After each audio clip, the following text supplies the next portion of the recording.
লজ্জা নয়, জানতে হবে মানুষের শরীরে, আমাদের শরীরে অনেক রোগ জড়তা আছে। অনেকে আমরা এগুলাকে অনেক সময় বলি গোপনীয় রোগ। হ্যাঁ, গোপনীয় বলা যেতে পারে, তবে চিকিৎসা বিজ্ঞানের শাখায় কিন্তু গোপনীয় কথাটা কিন্তু লেখা নাই।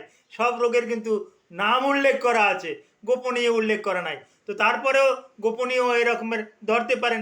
আমরা চিকিৎসকরাই যেখানে গোপনীয় বলি, আপনি বললে সমস্যা কোথায়? হ্যাঁ, এই গোপনীয় রোগ থাকতে পারে, কিন্তু সেটা ডাক্তারকে জানাতে হবে এবং এর চিকিৎসা আছে।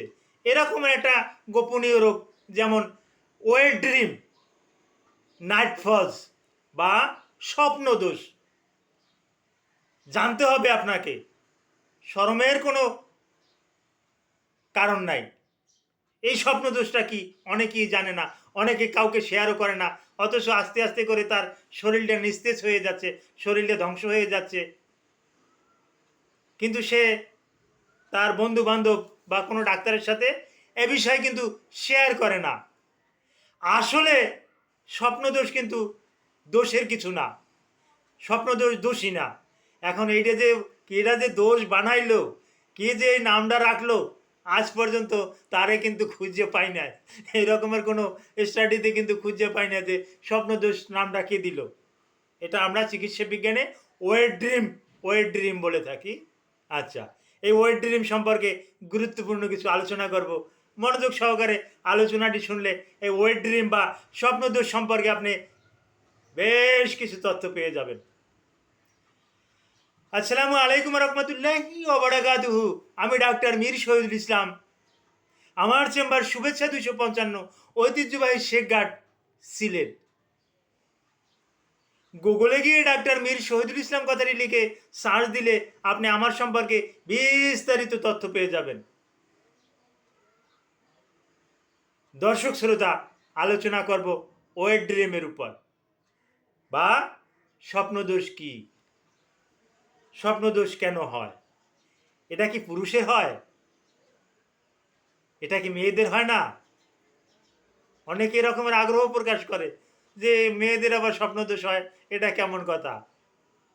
হ্যাঁ, পুরুষেরও যে রকমের স্বপ্নদোষ হয়, মহিলাদেরও হুবহুব ওই রকমের স্বপ্নদোষ হয়।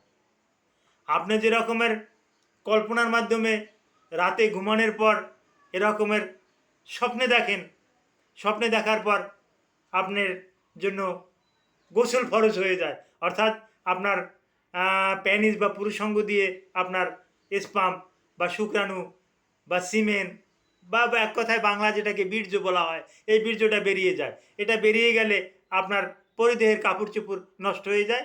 গোসল করা সৃষ্টিকর্তার একটা বিধান, আপনাকে কিন্তু গোসল করা ফরজ, গোসল করতে হয়। অনুরূপ আপনি যে রকমের দেখেন, মেয়েরাও কিন্তু ওই রকমেরই দেখে। বলে আমি তো এর আজ পর্যন্ত শুনি না। আপনি শুনবেন, আপনি তো ডাক্তার না, আমি ডাক্তার।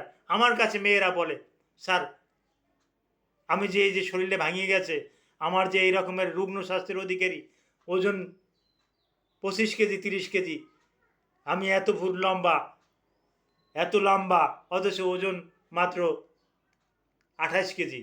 আমার সাথের যারা আছে তার ওজন 35 কেজি 40 কেজি 50 কেজি, আর আমি মাত্র 28 কেজি। কারণটা কি? কারণটা কি এত কম থাকার কারণটা কি? স্যার সব কিছুই ভালো আছে, আমার একটু স্বপ্নদোষ হয়।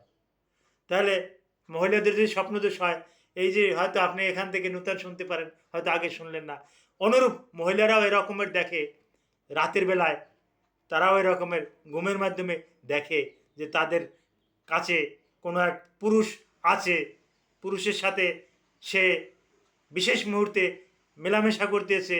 এমতো অবস্থায় তার যে মাসিকের রাস্তা বা যৌনাঙ্গ বা ভ্যাজাইনা, এটা ভিজে ভিজে থাকে।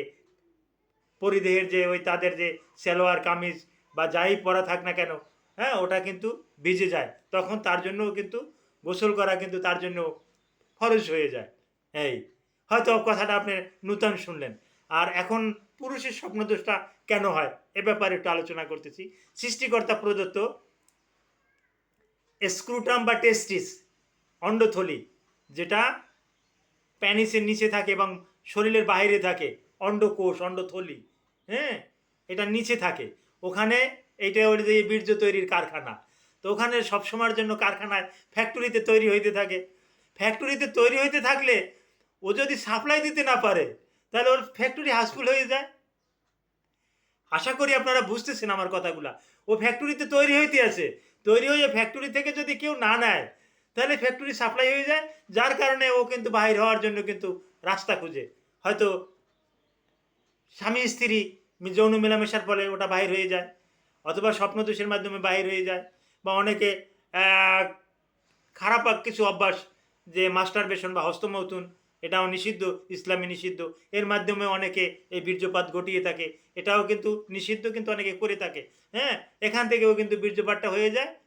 এই তো এই ওই যে ফ্যাক্টরি মানে স্ক্রুটাম বা অন্ডথলি ওখান থেকে তৈরি হইতেই থাকে।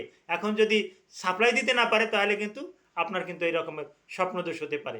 তবে হ্যাঁ, যদি কারো এই রকমের ঘন ঘন স্বপ্নদোষ হয় এবং যদি খারাপ চিন্তা ভাবনা করে, খারাপ যদি দুশ্চিন্তার ভিতরে থাকে, বিভিন্ন বর্তমান যুগে মোবাইল আছে একটা, তো আমি অনেক কিছু দেখা শুরু করলাম, অনেক খারাপ জিনিস দেখা শুরু করলাম, এর পরিপ্রেক্ষিতে কিন্তু আপনি উত্তেজিত থাকবেন, এর পরিপ্রেক্ষিতে কিন্তু আপনার স্বপ্নদোষটা বেশি হবে।